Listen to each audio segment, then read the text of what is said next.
Now what we're about to show you is what can happen at over 190 miles an hour in less than 3 seconds.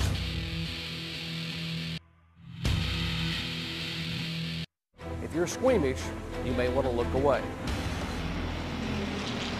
A bad crash here at Talladega. Just a very, very bad crash. When I saw it, I thought, boy, I feel sorry for whoever that is. One car overturned in the banking of turn number 1, got up into the catch fence and came back onto the racetrack. The car actually came down on the asphalt. 5 cars went underneath it. It knocked me out for a bit, and I knew that I had gotten beaten up. You know, I'm so lucky. It's unbelievable. Well, Ricardo, I guess you're wondering why we're standing here in front of a big screen. Ray, it's got to be a history lesson. Somewhat of a history lesson, but you know we're getting ready to go to Talladega, and it's way back Wednesday, and way back in 1996, we had an incident. There was that. As you can see, the 24, the 6, and the 41 that you were driving, key players in this. The 6 is driving down. Mark Martin goes down on the inside. He starts to slide up through the tri-oval. He wants to get in the high groove. Jeff Gordon is there. Mark continues to come up. They make contact right here. Not good at 190 miles an hour. Turns Mark into the wall, sends the 24 sliding, and then what happens? I remember seeing this unfold, Ray. No escape route. Apron on the bottom, roll over his hood, hit, impact. That's all I remember. Unbelievable, Ricky, and you were so high that thing started flipping. When you went up in the air, there you go, up, up, almost 40 feet. 1, 2, 3, 4, 5 cars go completely under you before the car comes crashing down onto the pavement. I did nail the landing, though, didn't I? Oh, boy, you nailed it all right. The car actually came down on the asphalt, on the pavement itself. There is pavement ground into the B-pillar here. As you can see right here, you start to get over, car goes up into the catch fence does its job. And I do remember it, the first hit, thinking, wow. Again, tremendous. We're going to look, again, the car's backwards.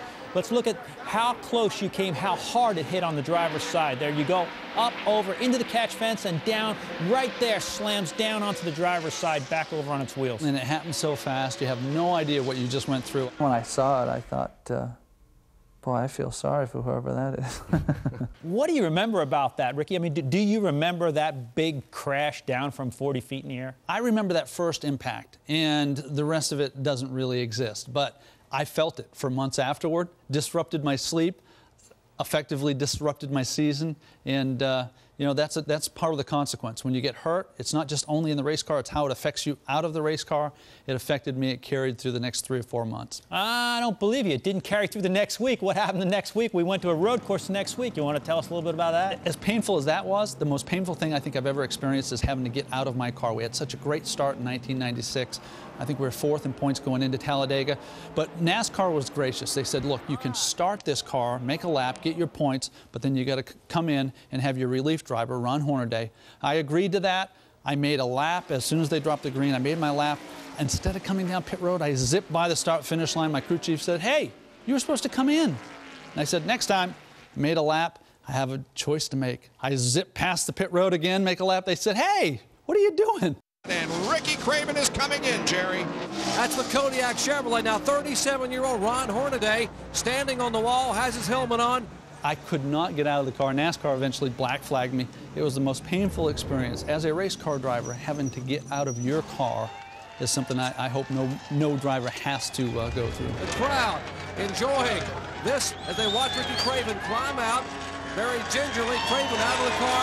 Hornaday jumps in. Well, as a crew chief, I wish I'd have put a little bit better brakes on that 24 car, and maybe that would have never happened. But, hey, thank goodness you survived all right, because we sure enjoyed doing the show with you. Isn't it funny that we've not talked about this until now, and we can have fun with it, so it all worked out.